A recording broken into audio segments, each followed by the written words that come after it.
But continuing our summary.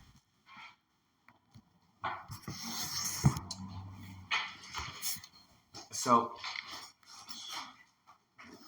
the key idea in the first 17 chapters was that the godly soul gives a person the capacity to come to know God in a real way, and that brings a person to feel the type of emotions that are required for a person to live a life with a sense that the most important thing to me is my connection to God. And as long as a person is living life with that sense, they will make all the choices regarding their behavior in line with that, even though they may, of course, feel other things. In other words, what's really important to us is made manifest in how we choose to act, how we choose to speak, how we choose to think about things. Even though what we feel might be very complex. In chapter 18, because the verse says that this capacity to really feel driven and motivated to make Hashem the most important thing in your life, that He is the most important thing in life, is something that the verse says is karev ma'od, is accessible, is attainable, extremely so. So there has to be a way that this is available even to people who are not capable of engaging in that kind of contemplation. So the Alter Rebbe takes another approach, and it takes us from chapters 18 through chapter 25, which we're going to be learning chapter 25. I want to outline the basic structure of what he says in these chapters, and then we're going to go into the details. The basic idea is that every godly soul has an innate love of God. Because you do not have to achieve love. And that innate love is such that a person would forego anything else so as to not be separated from God. And since the true, for lack of words, the true nature of God's unity is that anything that asserts its independence from God is separated from God, and anything that truly devotes itself and submits to God is united with God. So that means every commandment, every mitzvah is a unification with God. Every sin is separation from God, like idolatry. And when a person realizes this and lives with this, then they will be able to live a life where Hashem is the most important thing to them. That's kind of the overview. What I want to do is I want to go chapter by chapter and cover the main idea and how that's built out. Now, obviously, because it's a summary, not everything is going to be able to be explained. And some of these chapters are more difficult to understand than others. Some of them could take easily 20 classes to really thoroughly plummet everything. And we're not going to obviously do that. Okay. So let's start with the idea that every Jew has an innate love of God. Okay. The first thing to understand is that innate love is not normal. Okay. The basic way that love works, whether we're talking about the way the animal soul loves, whether we're talking about the godly soul loves, love is an emotional response to knowledge. In other words, you know somebody, and you know either them in a particular way or things about them, such that the emotional effect that it has on you is that you feel love towards them. If you don't know somebody, you can't love them. Okay. That makes intuitive sense? Okay. So what does it mean that I have innate love, I have inherent love? Okay. The Alter compares this, treats this as like the idea of an inheritance. You inherit things, but you can't inherit love. Like if I love somebody, it doesn't mean my children are going to be born loving that person. It just does not how that works. Okay. And so what the Alter explains is that this love is the byproduct of something else. Okay? In other words, normally love is an emotional response to knowledge. You know somebody in a particular way, and therefore you love them. This love is not a result of knowledge. It's a byproduct of something else. When we understand what that other thing is and how that is an inherited aspect of the godly soul, that every godly soul has one intrinsically, then we'll understand how this love can be inherited as well.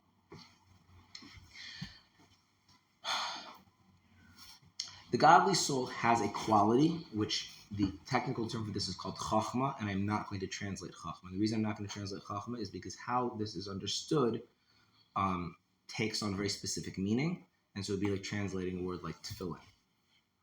What is the translation in English of the word tefillin? It's like phylacteries. Phylacteries. And if someone doesn't know what tefillin are, you go and tell them they're phylacteries, and they're now going to say, oh, now okay. Right. So you don't know what tefillin are, it's better rather to translate, find an English word, which better to do is to explain what they are, right? By the way, keep that in mind, that any word that has very specific meaning, whether it be a legal term or a technical term or whatever the case, very often finding a translation for it is not helpful, because what you need to do is understand what that term means in the context in which it's used. And so keep that in mind when you're translating things, whether you're learning halacha or chassidus. Okay, so what is chachma? Very, very simply, chachma is something that has a intuitive sense of God's truth. Okay, so this is a physical analogy, but imagine you have a magnet, right? And so that magnet is exuding a magnetic field, right? The magnetic field is invisible; you can't see the magnetic field, right? But metal is responsive to a magnetic field, right? So the metal innately, if there's a magnetic field, what's going to happen? It's going to, so to speak, feel the magnetic field, and the result will be, what's going to happen? You guys know what magnets are. What's going to happen? It's going to, right. Well, if it's unmagnetized metal, it would be attracted. If it's magnetized metal, then it could be attracted or repelled, right? So chachma is, so if we think of God and his truth as like this field of energy, whatever, chachma is sensitive to it. It senses that truth innately. Now, unlike a magnetic field loses its strength, and so it's not felt and present everywhere to the same degree, right? Which is why if you move the magnet far enough away, the metal is not going to go up.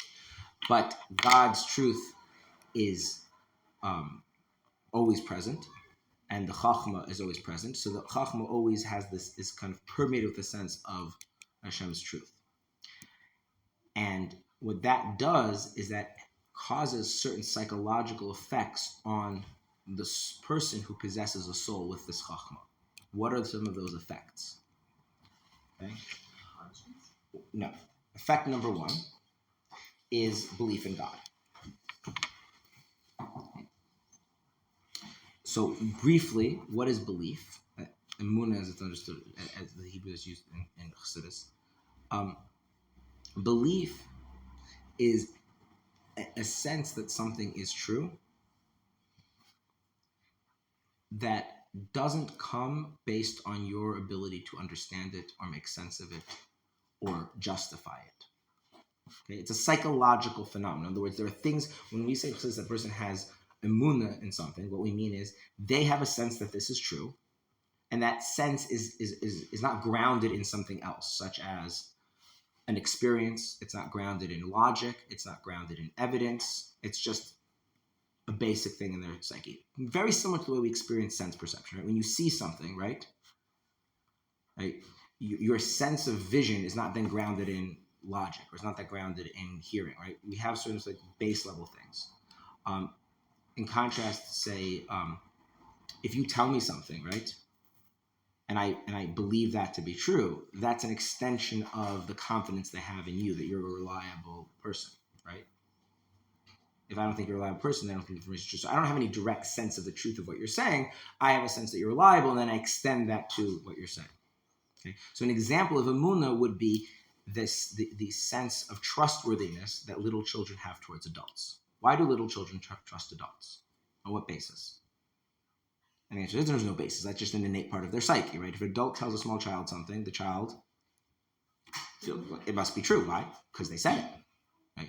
That is, now, is that evidence that the thing is true because you have emunah necessarily means it's true?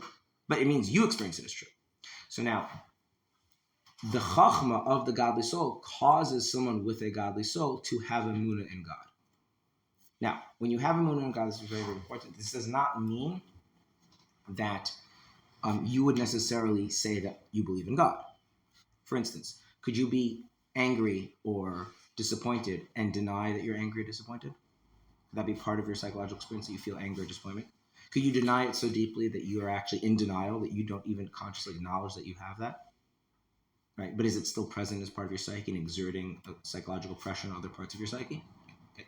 So what the result of this is that from the point of view of Chassidus, every Jew always has emunah in God, whether they're aware of it or they don't aware of it. There is a part of their psyche which senses the truth of God, not as a result of their personal experience, not as a result of logic, not as a result of someone telling them.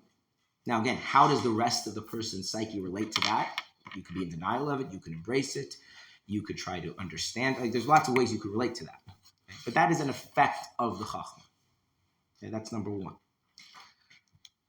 And that would make sense because, again, the Chachma just innately senses God. So I kind of make a sense that God is true, just being just there, part of your psyche, would make sense that it's a byproduct of Chachma. Okay. A second effect of Chachma is what's called in Hebrew Mesiras Nefesh. Usually this is translated as self-sacrifice or martyrdom. But again, here we have to understand it because it's a part of the person's psyche. We have to understand not the behavior so much as the psychological experience of what is meant by Mesiras Nefesh.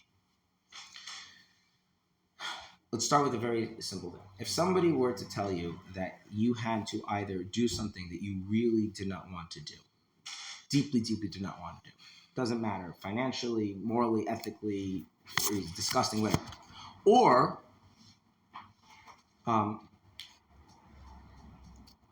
they would, God forbid, kill you.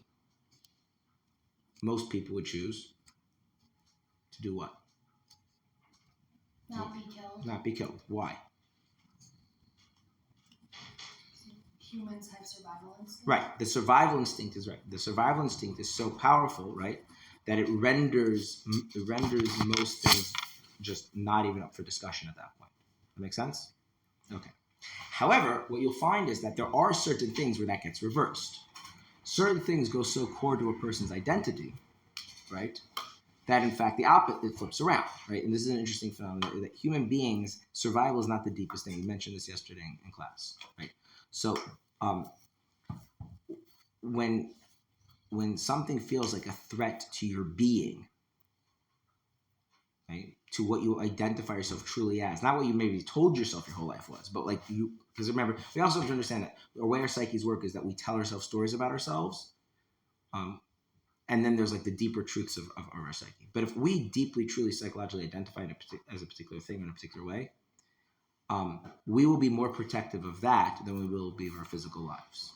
This is why people will do all sorts of crazy things to preserve that. An example of this would be that a person might give their life to save somebody that they care deeply about.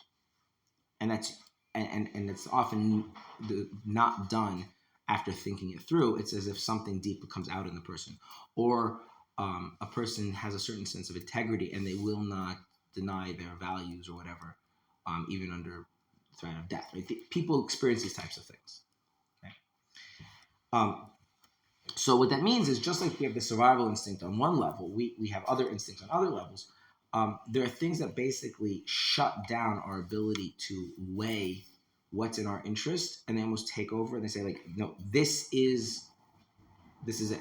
Like, this is my whole being is on the line. And at that point, the way Chassidus put it is the person is not being rational. And what I mean by not being rational is that a rational person, when they engage something, they examine it for what it is, they consider their options, and then they proceed based on what seems best given the circumstance. That's a rational way to approach things.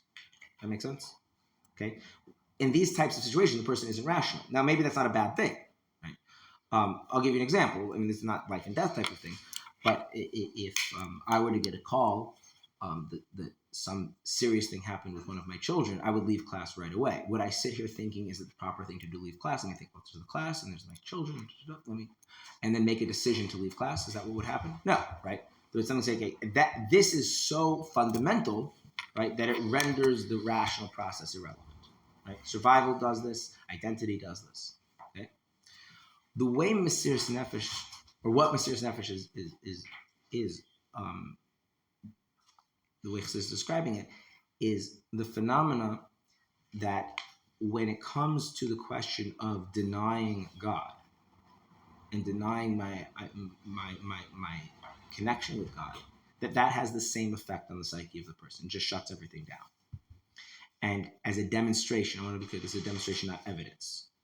The Alter refers to uneducated and unpious Jews who throughout history have been willing to be martyred, to be killed, rather than deny the fundamentals of Judaism. Okay, and why is it important to speak about uneducated and unpious Jews? Because if you, two reasons. Number one, if you're educated and you're pious, maybe you're making a rational decision.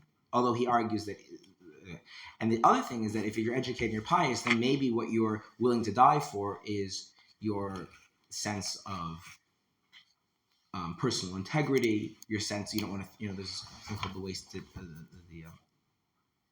the sunk cost fallacy, where if you've invested your whole life into something, you don't want it to be for nothing. So the person would rather die rather than have to live with the fact that they compromise something they devoted their life to. Or there's all sorts of reasons why I'm doing it. But when the person was not knowledgeable really in very much Judaism, and the person was not particularly pious, right? And then push comes to shove, and the question is, undergo baptism or you'll be brutally hacked to death, and the person just can't bring themselves to undergo baptism, and they don't even know why. That is a manifestation again of the Chachma, and again it has a similar quality to it. It's just there's something in the person that's just an absolute pressure on their psyche because the Chachma senses the absolute truth of God. Okay? And what Alter was saying is that is part of every Jew, whether they're always aware of it or not always aware of it. Okay. That's chapter 18. Let me see if we can get all through chapter 24 today, right? Yes. Like this specifically is like under pressure. Yeah, the Mesiras Nefesh will only come out under pressure. Because then, like, if it was just an innate sense, then people would just agree to it. Right. That's the difference. That's the difference between the Emunah and the Mesiras Nefesh. The Emunah is something that doesn't require pressure. Okay. It's always there, but it has a soft effect on the person. So if you don't really embrace it, it's just kind of hanging there in the background. You can be in denial of it. The Mesiras Nefesh is very, very powerful, but it only comes out under pressure. There's explanations of why. Mm-hmm. Yeah. Okay. So we wouldn't say you're not. And to be clear, you can't actually trigger Mesiras Nefesh yourself. It doesn't work. Right. There's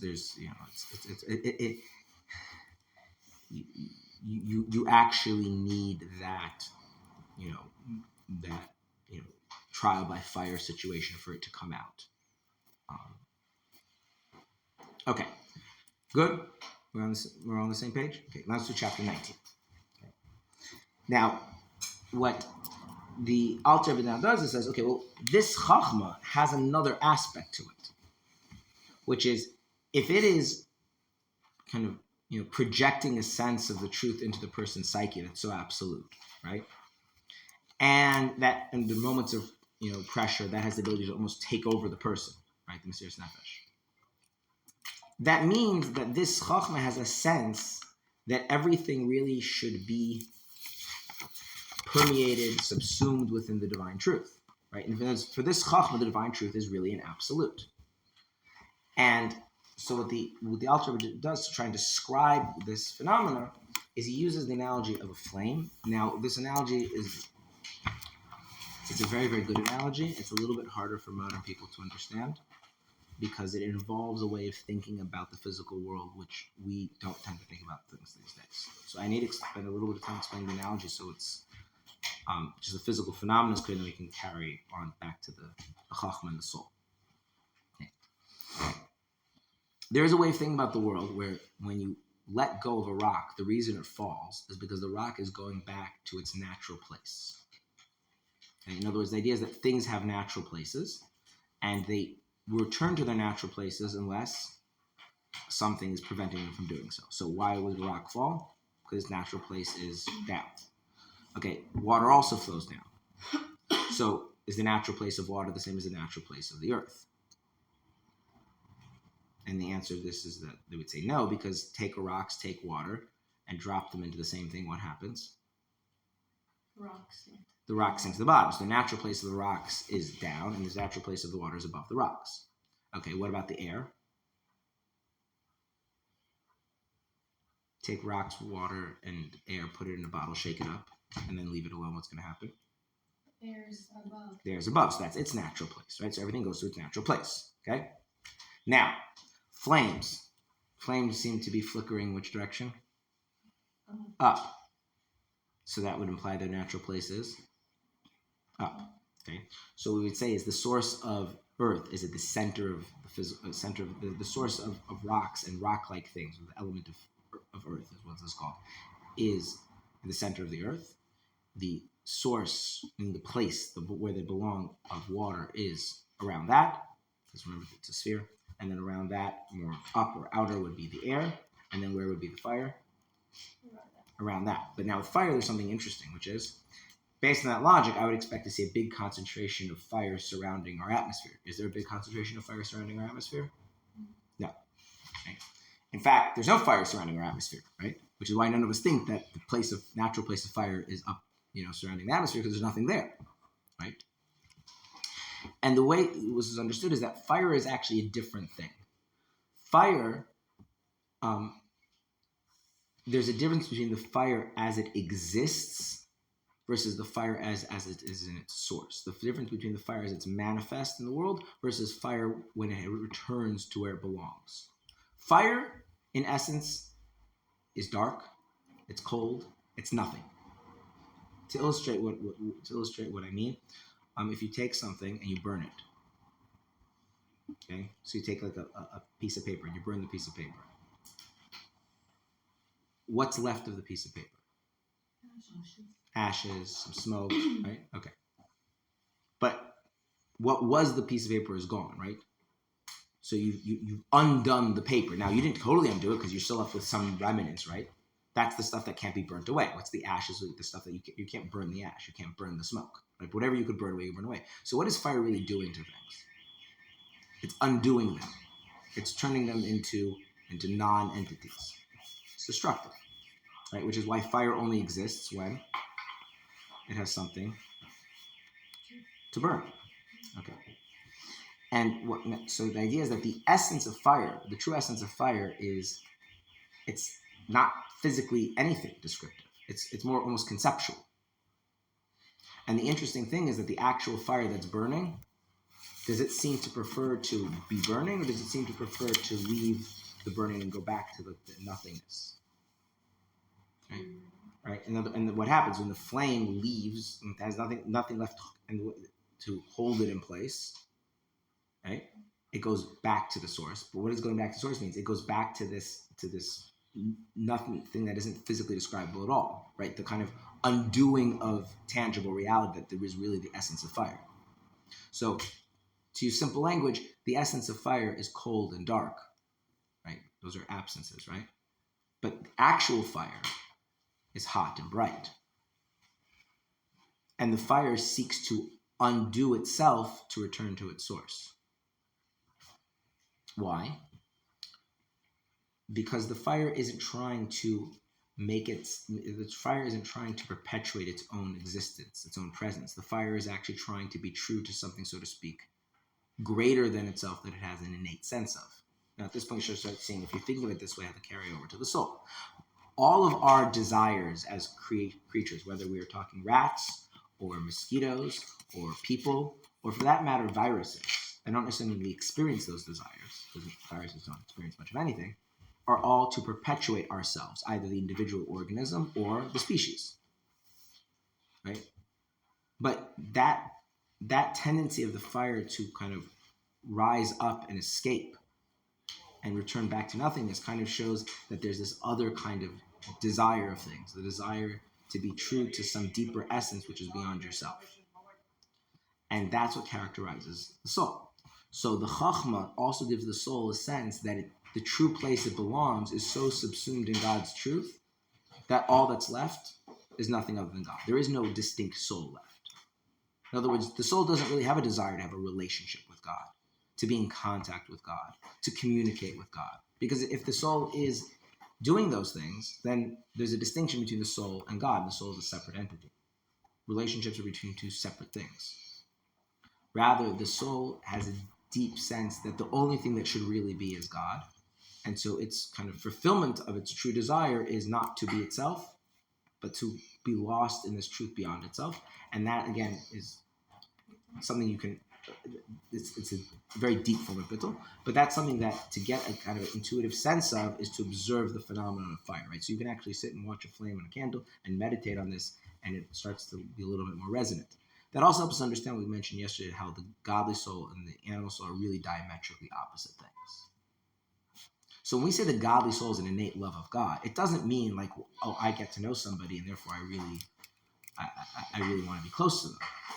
It's more the way, so to speak, the fire loves the essence of fire, which is this kind of nothingness that it goes back to. And you say, you don't love that, you don't have a relationship, you don't want to be close to it. It's that you have this deep drive to lose yourself into this thing that isn't you at all. And then you're just gone.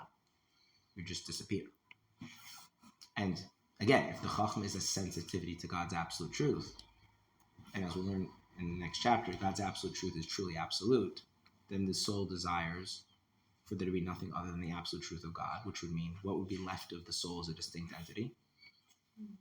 Nothing. And the corollary to that is the soul's inability to tolerate a denial of that truth. Okay? To illustrate this, again, psychologically, we have a deep survival mode. And that's actually embedded in our physiology, which is nice. It keeps us alive. So one of the things, maybe you have this experience, you open up the refrigerator and you open a container of leftover food because you were going to eat it, and it was leftovers for too long. And as soon as you open the container, you recoil because the smell is so foul. Have you ever had that experience? And now you need to take it to the trash. But it takes like a lot of willpower to take it to the trash because you feel like doing what? What? More intense. If it's intense enough, your body recoils. You want to vomit. It's very hard to say to be in contact with it, because what your body is doing is Hashem created our body in such a way that our bodies can pick up on common things that are very dangerous to us, and one of those is things that are spoiling and rotting will poison us and kill us, and therefore the body does all sorts of things to keep you away from it, such as physically recoiling, vomiting, and it takes a lot of willpower as that intensity gets stronger. That's what disgust is. Okay? Because what you're sensing is this is death. Right? If I come to a conscious with this, I will die. Right? And then we have similar things when we have it more cognitively, we call that fear. Right? You realize this thing is dangerous and could hurt me. Right? We call that fear. So we have fear. We have these things that cause us to recoil, cause us to avoid, cause us that in a very, very deep way. So that very same sense that the Chachma has that makes it, so to speak, drawn into the truth of God also makes it recoil at the denial of God, which is what's actually happening in a very, very intense way when a person's having a serious nefesh. Which the takeaway from this is that there's a part of me that's actually very, very powerful, which is absolutely just driven to be subsumed within the truth of God, and absolutely recoils at any denial of God. And the only reason that, therefore, I don't live that way is because that is not manifest. It's just not actually exerting an influence on how I experience my life. But there is something in me that if I were to experience it, would drive me towards God in a way that I would be absolute, and would drive me away from anything's denial of God in a way that's absolute. Yeah. Can that be difficult nefesh if that's It could. It definitely could. But that's not a good thing. What? It's not a good thing. There's a general principle in Chassidus, which is that anything that is not chosen out of service of God is always bad, no matter how holy it is.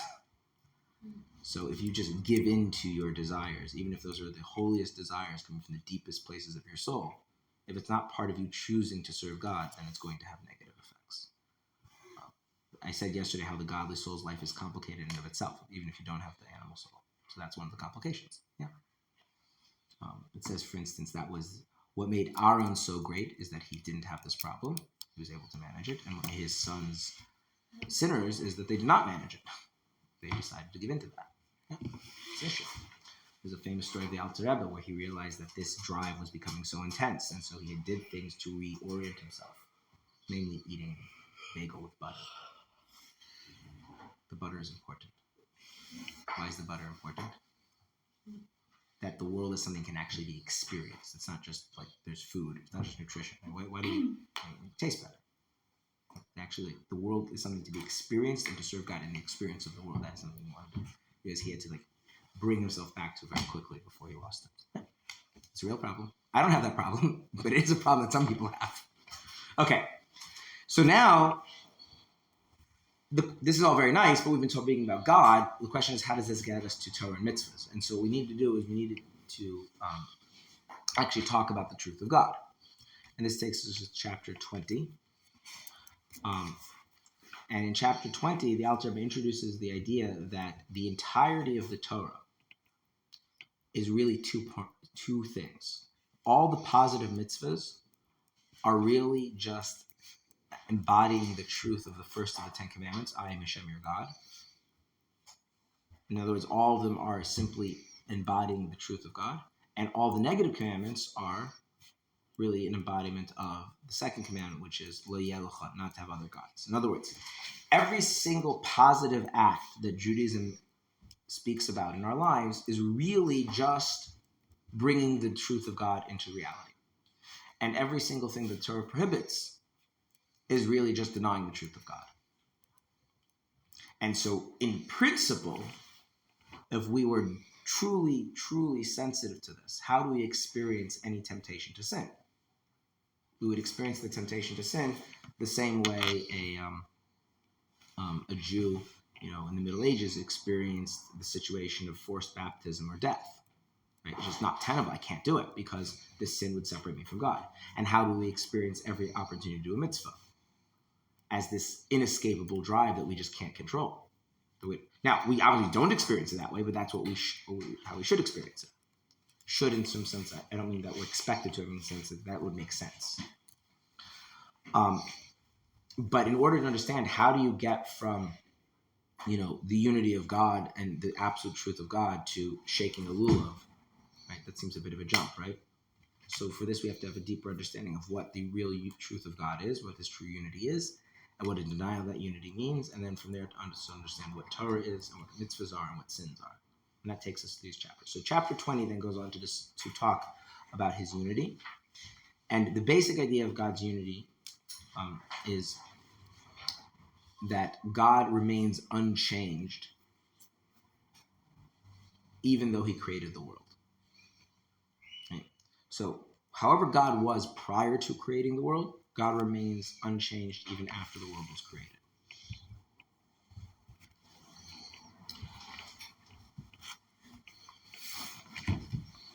Now, specifically, what about God has not changed? That is at issue, is that God was alone. Before God created the world, he was alone. And if he remains truly unchanged, that means even after he creates the world, he must still be alone. How alone does he have to be? Completely alone. Because if he's not completely alone, then his aloneness has changed in some degree. Okay? This is a very, very radical idea. Okay? This is one of the deep theological innovations of Chassidus, is that the idea that God hasn't changed and remains just as alone is meant as literally as possible. Okay? How are we to understand that? Remember, this is a summary. It's been a lot of times. How do we understand it? The basic, I think, is as follows. When God creates the world, he creates the world using his speech. Okay? Now, words are insignificant. This word insignificant is important. Words are insignificant in relation to one's power to speak. And I mean the power to speak, I'm talking about the faculty of the soul to use language. I don't mean your physical ability to speak. Your physical ability to speak, obviously you need to take in air, you need to be drained, it puts a small toll on your body, and eventually if you were to speak, too much, you could wear yourself out. But the soul's ability to produce language in order to communicate with other people, right, we call speaking, That's what I mean, the faculty of speech, and words are insignificant to the faculty of speech. And the reason is because the faculty of speech can produce an infinite amount of words. And so if you can produce an infinite amount of things, any amount of things that you've produced have used how much of your resources? None, right? None, right? Effectively none. So if God created the world through his speech, he said a particular amount of phrases, so to speak, a particular amount of letters, how much of his power of speech, whatever that means, has actually been invested into the act of creating the world? Effectively, nothing. Okay? So if you were alone in a room and then something entered the room, but the thing that entered the room was totally insignificant to you, how would you feel? Would you feel just as alone as you were before? Yeah. So God, so to speak, sense of his aloneness isn't changed because he said a few words. Now, it goes deeper than this. Because speech is when we say that the speech is insignificant, it's because it's because it doesn't take up any resources. But at the end of the day, the whole point of the power of speech is to speak, right? It fulfills it in some way, right? If you have an unfulfilled power, an unfulfilled ability, right, it doesn't feel very good, right? So if you go a little bit deeper, when you're speaking, all you're doing is copying and pasting what you already had in your thoughts. And as long as you are perfectly comfortable being in your own head, is there any reason to speak at all? I have to move out of my head to value speaking. So in the realm of my own head, speech is irrelevant. Not because it takes no effort, but because it's not needed. Right? Whatever I'm going to say, I already have in my head. So what that would mean is that the power that God used to create the world, his speech, is not. It's even more insignificant to him because it's just taking something that was already complete within himself and then exuding it outwards. And then goes one step deeper. And this is a little bit more difficult to grasp, and I want to do it very quickly, though.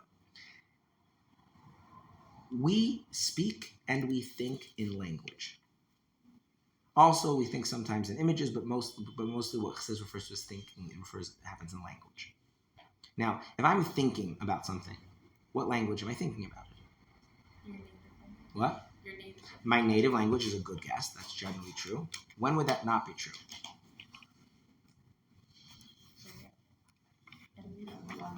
What? Well, native language. A different environment could bring out different sides of me, right? Okay. That's another thing, right? So if I'm in a place where I'm speaking a loud language another time, it might shift, right? Okay, it could also be that the topic I'm speaking about I encountered in one language and not in another. So I'm used to, right? So and maybe I speak English, but when I think about, Chassidus, I might use a lot more Hebrew and English, Hebrew and Yiddish in my thought because that's where I've encountered it through that language, right? But at the end of the day, is what you're thinking about really defined by the language you're thinking in it? So, for instance, if I'm thinking about chocolate cake, the single syllable English word cake is really what that changes anything. If I were to instead use the two-syllable Hebrew word uga, would it matter? Because the issue is my sense of the cake and my desire for the cake, right? Which are not linguistic at all, right? So they're just kind of an arbitrary form, right? So if I think about this, if I'm feeling a desire to eat chocolate cake, right? That results in me now thinking about chocolate cake, right? The words in my mind have actually no real significance vis-a-vis my actual experience of desire for the chocolate cake. And if I then go and say those words, it still has no real significance vis-a-vis the desire, right? If I'm really embracing and living and just sitting in my desire for chocolate cake, the words that come to mind, and even if I end up saying them and other people hear them, is all irrelevant. And the Alter Rebbe takes this as an analogy to try to understand a little bit how, on the one hand, God does create the world, but on the other hand, for God, the entire world is insignificant so absolutely that his sense of aloneness remains unaffected. Now, it goes one step deeper, which is now chapter 21. Where is God creating the world? His mind. That's right. So this whole thing is happening within himself. Is there really another perspective on the issue? At the end of the day, if I say something, even if I didn't intend to it, right? Even if it didn't matter to me, it could have mattered to others. Yeah, right? I could be sitting and daydreaming and not even realize it and say something, and someone else hears it and has an effect on them, right? So it's insignificant maybe to me in my mind, but it was very significant to them, right? So if you've ever heard of a Freudian slip, right? I didn't mean to say it. I would totally replace with it, but it can have an effect on other people. But if the whole act of creation is happening in God's mind, whatever that means, is there really legitimately another perspective on the issue? No. So this whole thing is insignificant to God. And it's happening where? In his mind, which means the creation is truly and absolutely insignificant to him. So he remains just as alone before and after. That's chapter 21. I realize this creates a lot of problems. We're not going to ask any of those questions yet. It's a summary. Okay. Now, chapter 22. What is chapter 22? Chapter 22 is that God does, in fact, actually, before I start chapter 22, we need to establish an important premise. It doesn't say this in chapter 22 of Tanya, but it's explained quite clearly in Chassidus, very, very emphatically. God does not pretend. There's no such thing as pretend for God. This is very hard for us to understand because we pretend all the time. Okay? So, I can pretend that I don't care about something, but really still care about it, right? So let's say I really care about something, but I don't want you to know that I care about it, so I can pretend not to care about it. And then there's a truth and there's a falsehood. What's the truth? That I care. What's the falsehood? You don't care. Good. Right. Well, an example of a person does this. So I have a parent of teenagers, and teenagers need independence, which means they need to have the space to make their own choices and make mistakes. And one of the ways you give them the space is where they don't feel pressure to live up to some sort of expectation, because you want them to come to realize that that's the right thing to do genuinely, and they can only do that if they do it for themselves, not just because they're trying to please you. So they have to get the sense that you don't really care which choice they make about certain things some of the times. But on the other hand, do you really care? So you have to be able to pretend that you don't care about things you care about. Okay? Now, this is not in the Tanya, but I'm using this analogy because it'll be easier, and then we can go back to the idea in the time. Does God want us to make choices? If God wants us to make choices, does that mean we need the space to feel like we have the independence to figure things out? That goes together, right? If we're going to make choices, then we need, right? How does making a choice work? When you feel like you have no independence, can you make a choice? No. So you need to have the space to have independence to make your own choice, right? Okay. So God would have to pretend that there's some independent space for you to operate and exercise your own freedom in order for you to make choices, right? What's the problem? What does God never do? So one of two things is the case. Either he doesn't give me space, or he does, but there's no pretending. Now, which one isn't? Now I'm going to go back to chapter 22. Does God give creation its own space to exist in? What do you mean its own space? Are you inside my head? Are you inside my head? No. Right? And therefore you can live your own life. Like, for instance, if I don't particularly like you, right? If I leave that in my head, it doesn't do anything to you, because that's in my head and your experience is in your head, right? Now, if you were a figment of my mind and I didn't like you, well, that would define your whole reality, right? Because you only exist in my head. We only exist in Hashem's head. I realize that. Do we also have independence? The ability to choose to do certain things, the ability to serve God, the ability to deny God. There are things that actually deny God. Yeah, there's all that. So what chapter 22 says is like this. Yeah, it's a summary. God gives things space to exist independent of him and outside of him. And he can do that without contradicting the fact that it's all happening within him. Now, the minute I hear that, what do I fall back on? Oh, so he's pretending. But what did I start this? It's not pretending. Well, how do we? One second. Where's that premise then? What? What's that premise then? Because truth is an essential quality of God. So if God does something, it is true.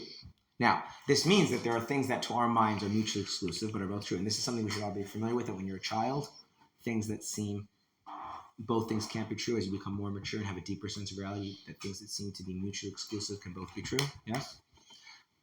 So God being infinitely beyond us, how could it be both within God and outside of God simultaneously? Very profound question, and maybe you have to be truly God to have that reconciled, but that's what's happening. What's important now is, some point it doesn't make sense to us. The question is, how does God do that? How does God, and this is what's very, very key, how does God make something be outside of him? Again, his being outside of him never contradicts it being inside of him, but how does he make the outside of him? So you would have like two things. There's stuff that's inside of him and totally inside of him, and there's stuff that's inside of him and also outside of him. How do you, God, make the stuff that's outside of him outside of him? Well, yes, but but that's just a Hebrew word that means contraction. We want something that's a little bit more specific because we want to tie it back to mitzvahs. And what it is like this. When we have a will for something, a value for something, a desire for something, an interest in something, those are not meant to be treated differently. We'll just use those as synonyms. One of two things is possible. Either is because that thing is intrinsically meaningful to us, it resonates with us, right? If we feel like just naturally connected to it, or alternatively, we find it useful, right? That's basically it. Everything that you care about, value, or interested in, desire, either is just really speaks to you or is useful for the stuff that does speak to you. That makes sense?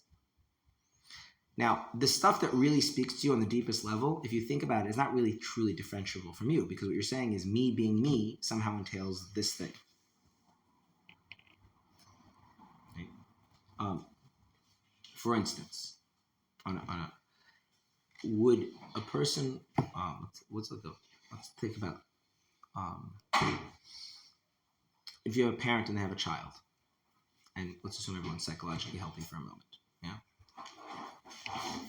Why is the child important to the parent? Now, I want to be clear. Why is the child important to the parent psychologically?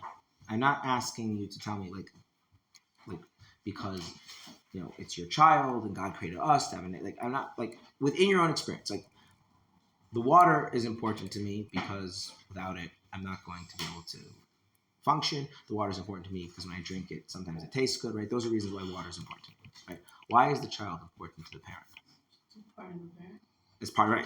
That's exactly the point. There's a deep intrinsic sense. There's somehow a sense as once you have a child, you somehow feel like you could never truly be you if you cut off and stop caring about the child. So it's not really a desire for someone outside of yourself. And somehow for you subjectively, this is you are also somehow entail that.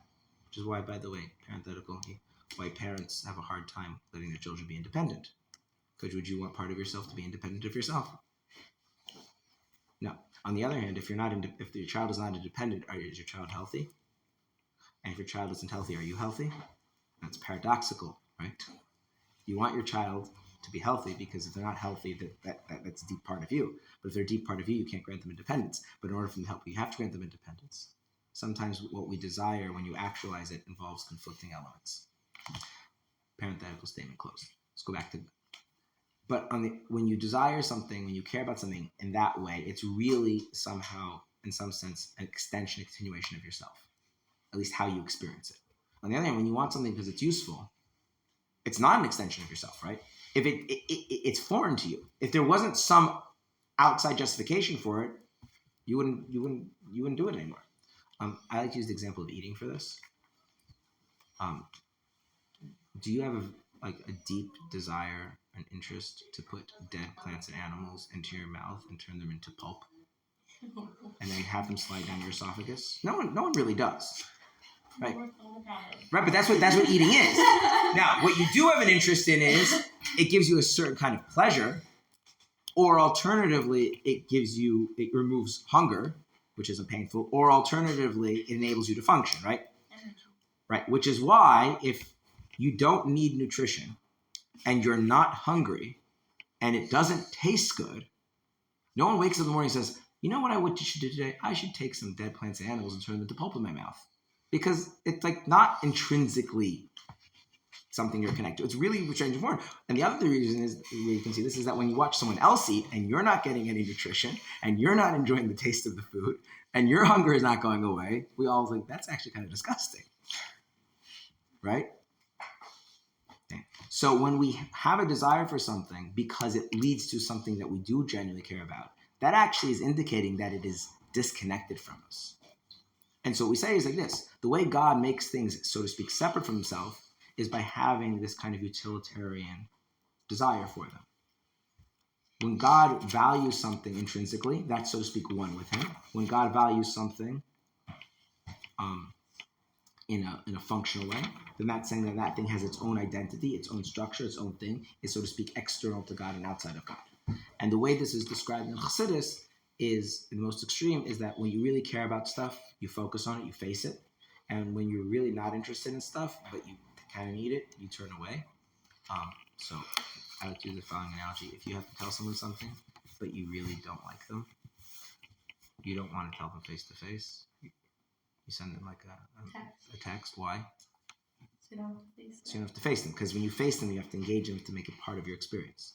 And so when God turns towards something, it is, so to speak, within him. When God, so to speak, turns away from it, it's, so to speak, outside him. When he turns away from it, doesn't mean it doesn't have a role to play. It means that it has no value to him intrinsically. Its only value is that it leads to something else he cares about. And what this means is that all of reality is now divided into two things: holy and unholy. What are holy things? Things that God is facing towards, and he experiences, he relates to as totally within himself, and therefore the truth of God, that he is alone, there's nothing else, penetrates them and radiates through them. And then there's all the unholy stuff, and the unholy stuff is stuff that God turns away from, and not turns away from because, and turning away from means saying that thing has its own existence, its own identity, its own thing, and it maybe serves a role somehow.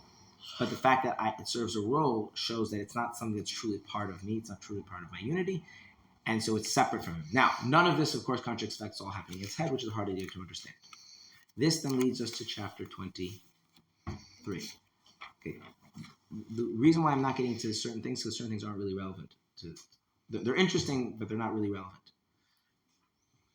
When you do a mitzvah, where is God facing? To you or away from you? Mm-hmm. So what does that mean? If the soul, let's put all this together. If the soul has a desire to totally subsumed in the unity of God, there's nothing left. And that unity is present in reality when God is, so to speak, facing something. And when you do a mitzvah, God what? Faces you. Then what does the soul deeply desire? And how does it get God? Through mitzvahs, right? In other words, the soul truly loses itself in God, not by escaping the body, but by living in the body in such a way where God faces the soul directly and is, so to speak, enveloped into that unity. And then what would be the worst thing for the soul? And this gets us now to chapter 24. That's right. Right? If God turns away from the soul experiences that as like utter death. And so any activity anything which would drive a person or tempt a person to sin, the soul would feel utterly disgusted and afraid of, because if they cross that line, God turns away and the soul gets the exact opposite of its deepest and most absolute need. Which means, from the perspective of the soul, every choice between sinning and not sinning, between doing a mitzvah and not doing mitzvah, is literally a choice of existential life and death for the soul because of this chachma. But what's the issue? Do we experience any of this? No. Okay. And so now what's left in chapters 24 and then setting up for 25 is, why don't we experience it, and what are we supposed to do about it? In other words, if this is all true, this is all part of our psyche locked away somewhere. If we were to experience it, then serving God with genuine love and fear and in a way that he's the most important thing to us, would actually be natural and innate. In other words, what the Alter Rebbe has done, he's flipped it on its head. He's, instead of saying, what do you need to achieve in order to be the Beni that we discussed yesterday? He's now saying the opposite question is, how come we're all not a Beni? That should be the natural state of things. Right? To use an analogy that the Alter Rebbe's son used, if you see a dog running away from food and into fire, you would probably conclude there's something very wrong with the dog, right? Something's off. What? No, it's for sure food. It's for sure fire. There's no saying. It's exactly as I said. This is good food. This is fire. This is life, and this is death. And instead of the dog running away from the fire and towards the food, it's running away from the food and into the fire. There's something very wrong with the dog, right? Because that's not how dogs are. Well, if we have a godly soul, and a godly soul has this chachma quality, and this is how the chachma quality is, and this is what Torah mitzvahs are, and this is what God's unity is, then the natural state of affairs should be running towards mitzvahs with every fiber of our being and running away from sin with every fiber of our being. So the question is not how do I become a Beni? The question is what went wrong that I'm not a Beni? And that's a very, very different thing, right? Achieving something you don't have is a very different process than correcting something that got just distorted. Just to use a language example. What is easier to do? To communicate with someone when you don't speak their language and they don't speak your language, and so one of you has to learn the other person's language, or to correct a miscommunication between two people that speak the same language. You both speak English, and one of you said something, and the other one misunderstood it. And so communication failed, but it failed because something went wrong.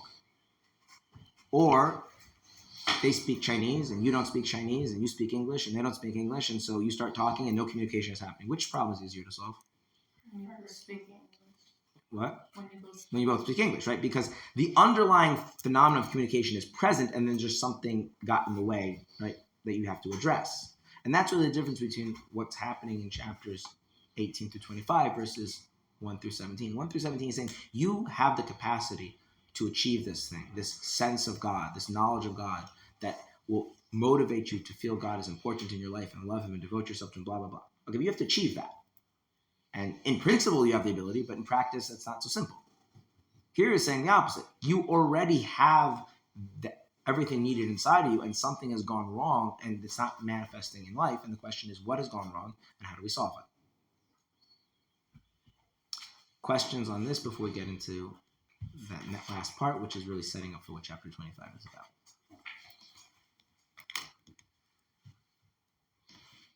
Okay. Now I'm going to ask you a simple question. Why don't you act the way that you know you're supposed to act? I know that's a harsh question, right? Presuming you don't act the way you know you're supposed to act, but it's a fair question, right?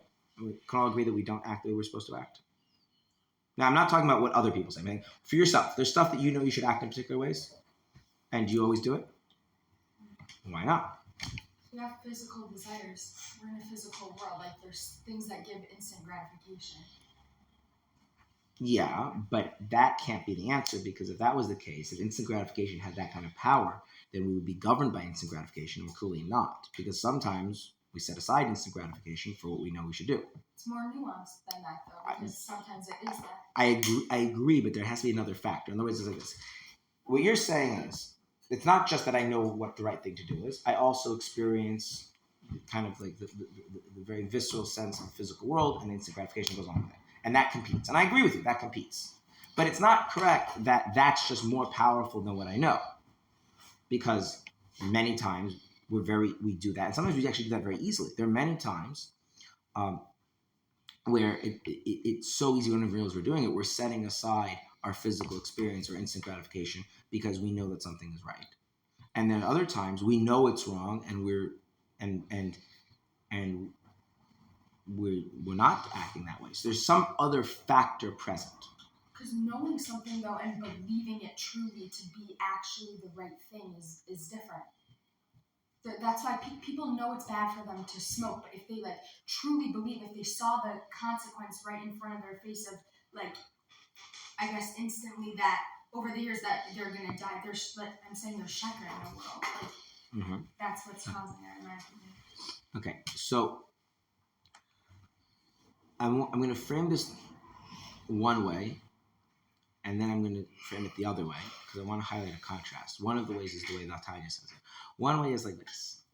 My knowledge that smoking is bad for me is not as powerful, is not as intense, is not as real as the experience of pleasure or whatever I get out of smoking. And because of that, I smoke. I mean, it's not true about me, but let's just say, right? And therefore, the problem is I need to, sort of speak, deepen my knowledge of, or make more tangible or make more visceral that knowledge, and that will solve the problem. That's one way. The other way is like this. My knowledge that smoking is bad, pitted against the experience of smoking, hands down, my knowledge of smoking is bad is going to win every time.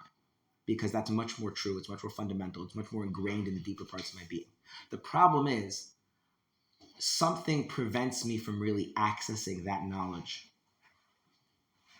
That, in some sense, something is interfering with my own relationship with that knowledge. And so I don't need to strengthen the knowledge, I need to remove that interference. Those are two very different ways of thinking about it. Now, what the Alter would say is like this. Anything that you gain knowledge of in life, the first thing is definitely possible. It could be that you don't know deeply and truly enough how bad this is, and therefore, okay, that's possible.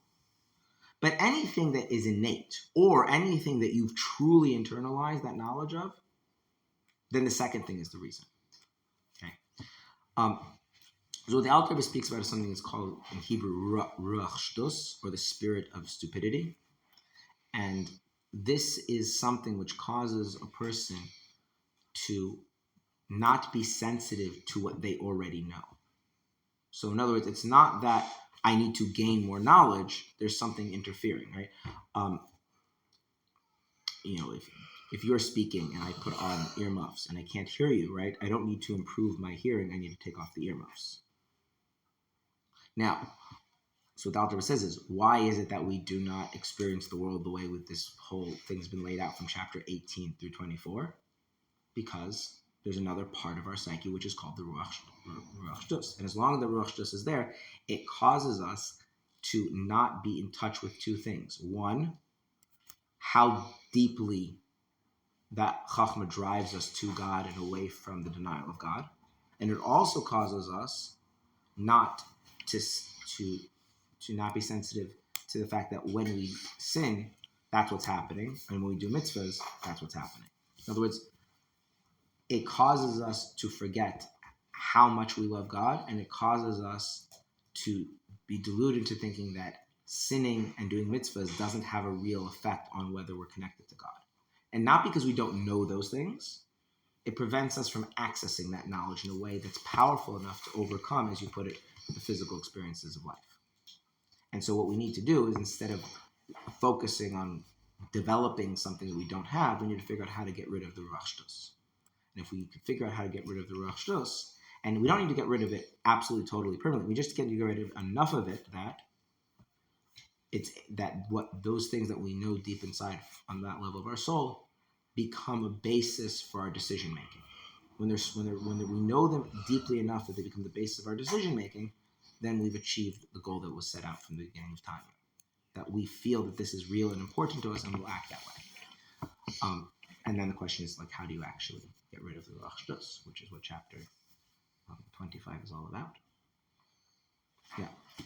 It seems though that that's a bit like tainting the Bechira in a way for the worse though, because if Hashem ingrains, I mean, also these things are tainting it for the better, but I'm saying it still is interfering with our personal choice when Hashem puts in us things that would push us away from Him. I'm not going to answer that question because we need to learn chapter 25 because it's in the middle of the whole picture. Okay. When you finish chapter 25, I guarantee you won't have that question. Okay. So that's what chapter 25 is. All of our problems come down to the ruach shtus. How do we get rid of the ruach shtus? Now, to be fair, he did actually address this briefly, a little bit of how to get rid of it in chapter 24. But it's really fully explained in chapter 25. So if I were to say chapter 24 is more about the negative effect of sin and that the Ruach Shtus is what makes that possible, and really chapter 25 is what we can do to get rid of the Ruach Shtus. And so next week we will start chapter 25. Good? Questions on the summary?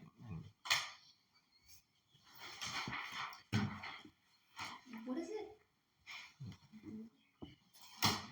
does it mean that all creation is in Hashem's mind if it's in Hashem's spoke creation? Okay, very good. And I'm happy you wait until after the summary.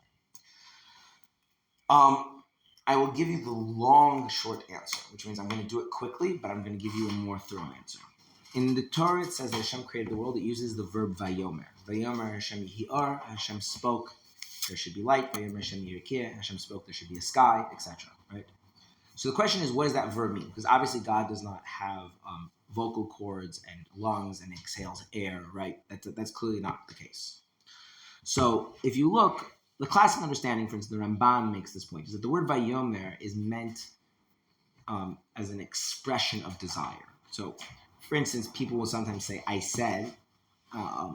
People will say, I said to myself. It doesn't mean they actually spoke out loud. What does it mean? It means they thought, right? The idea being is that we have desires, we have interests, we have wants, we have things, and then we express that, right? Speaking is the way we express it, thinking is the way we express it. And so the idea of Vayomer is the idea of expressing desire. God had a desire for light, and he expressed that desire, and the result of his expressed desire for light is the light came into existence. That makes some kind of sense, yeah? Okay. And this would be supported by the idea that it says in Psalms that Hashem created the world with his desire. Hashem chafetz b'shamayim v'aretz. Everything that God desired, he made in the heavens and the earth. Right? Which I think is kind of intuitive. How would God create the world? He just desires it to be, and poof, it is, right? Now, in Chassidus, based on Kabbalah, we associate creation with the lowest of the spheres known as Malchus. And what's important to understand is that Malchus is analogized to human speech. And there's many reasons why. But one of the reasons is because speech has the quality of being about the listener rather than about the speaker. In other words, when I think, I make sense to myself in my own mind. In as much as what I'm saying is sensible to me, it makes sense. If I'm deciding to want to think about things that don't make sense to me, then they won't make sense to me. But it's all within myself. When I start speaking, if you didn't understand what I was intending to convey, the speech has failed. What speech is for is that the listener understands the intent of the speaker. And so the listener is really the one with all the power. It's a passive power, right? The listener doesn't say, you have to do it this way. But at the end of the day, if you speak in such a way the listener doesn't understand what you intended, you the speaker, have to change. If they don't speak Chinese and you want to speak in Chinese, too bad. You have to figure out the language they speak, right? If you're conveying it in too conceptual of a way or too emotional of a way or too simply or too complicated, it's all on you to adapt how you present it so that they can understand it.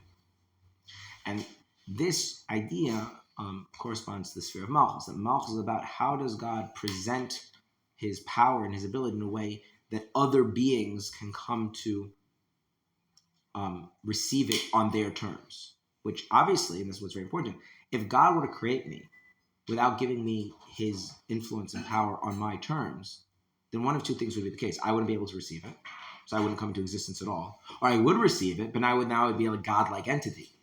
The only way that I could be an ungodlike, like a separate, distinct, limited entity and receive from God is if God is modifying how he presents his power and his ability and his energy in a form that accommodates my limitations. That's like human speech.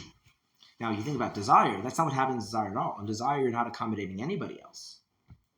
So what Chassidus would say is that when it says that God spoke, it's not meaning just as an expression of desire. If God just desired there to be a tree, then the tree that would come into existence would need to be able to receive God's desire. God's desire is godly, it's infinite, and that's not a physical tree.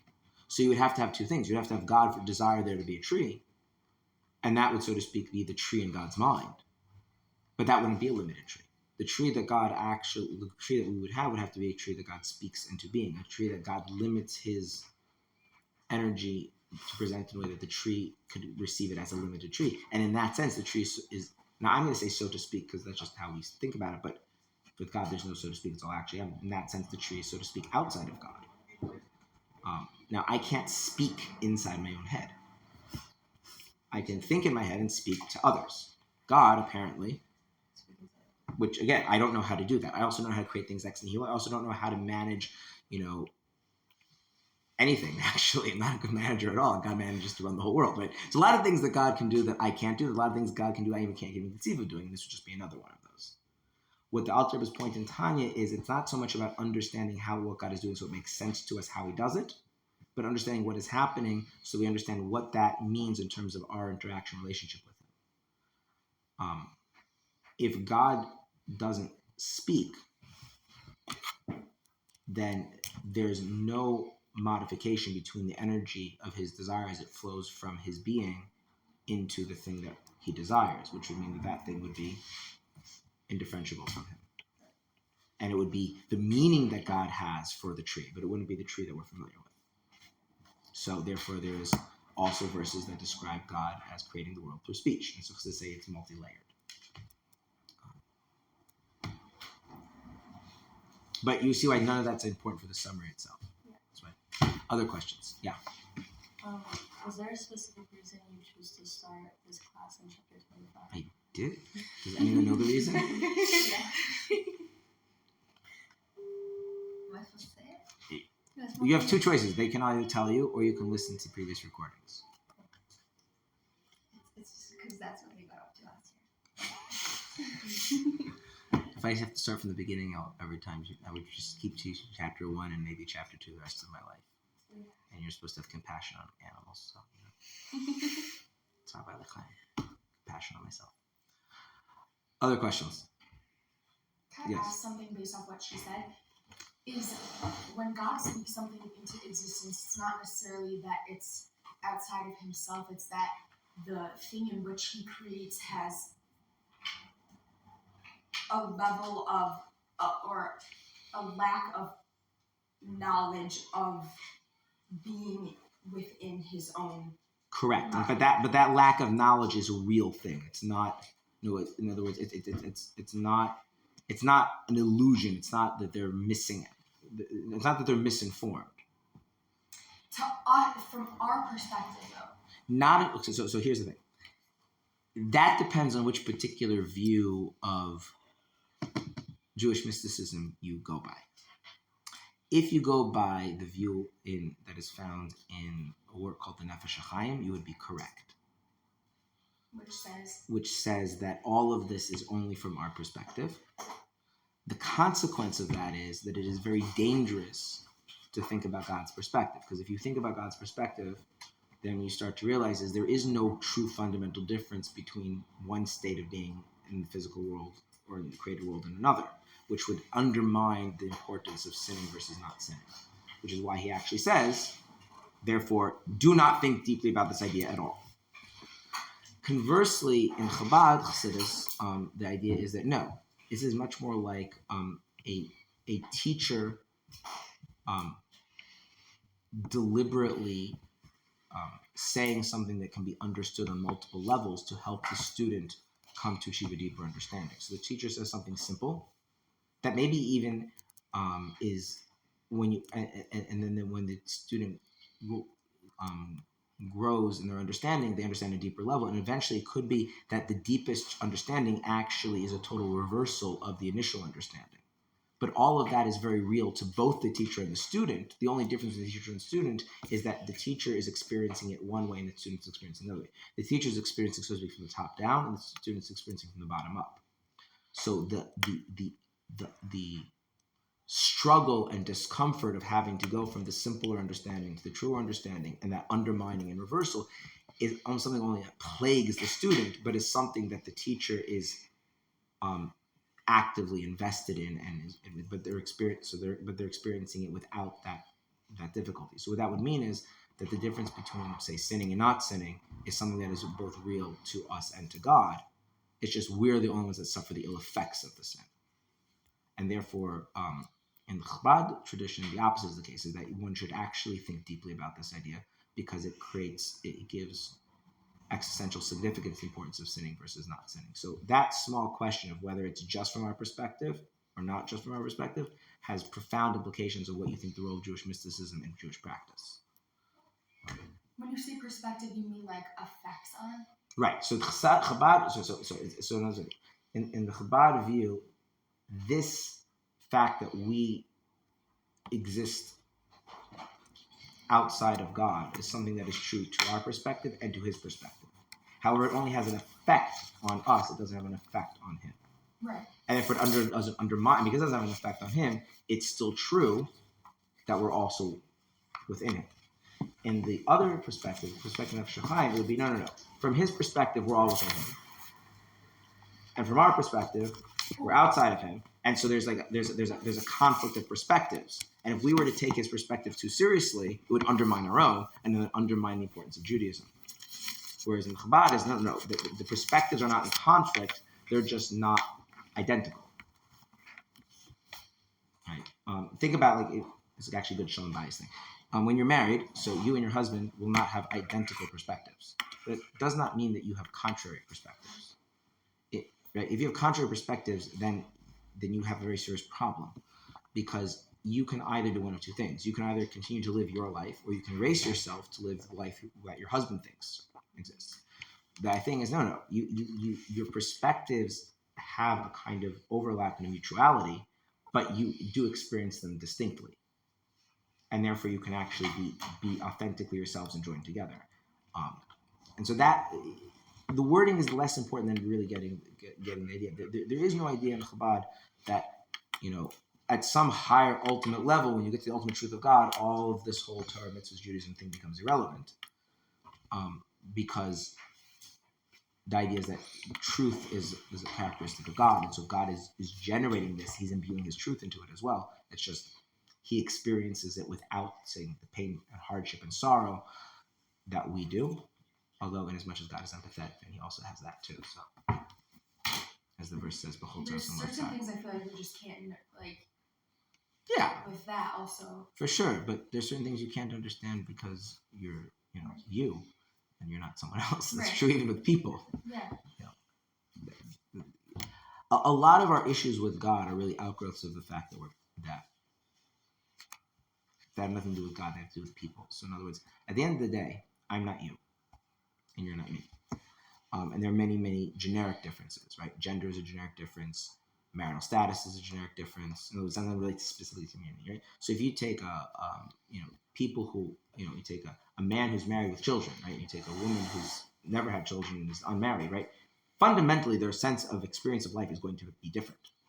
That doesn't mean that there isn't overlap. That doesn't mean they can't be. But that means that fundamentally there will never be a place where they could ever say, I really understand fully where you're coming from, right? Or vice versa, right? And the more a person can actually accept and figure out a way of having genuine, authentic connection while still acknowledging that fact, if you have that kind of in place on the human level, then you're well equipped to understand how Chassidus is dealing with all these issues. But if you're not, then what ends up happening is it becomes like a game of what we're capable intellectually of understanding, what we're not capable of intellectually understanding, and that kind of misses the point. Yeah, I think that's about it. Yeah, unless anyone has any outstanding question. Tomorrow's questions and answers, general topics, not specifically related.